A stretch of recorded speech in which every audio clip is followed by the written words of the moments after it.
How to use YouTube Music on Android. If you're new to the app, just follow these simple steps. First, open the Play Store, search for YouTube Music, and install it if you haven't already. Once it's installed, open the app and sign in with your Google account. If you're already signed in on your phone, simply tap Continue. Now you'll be on the Home tab, where you'll find recommended songs, playlists, and trending music.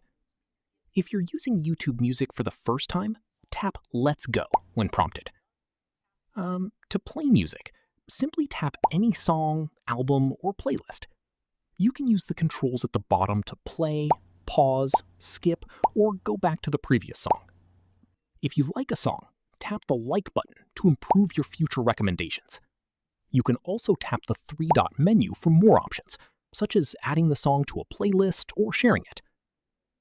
To explore more music, use the tabs at the bottom, like Home, Explore, and Library, to browse your favorite songs, artists, and playlists. That's all you need to know to get started with YouTube Music on Android. If this tutorial helped you, don't forget to like, subscribe, and turn on notifications for more Android how-to tutorials.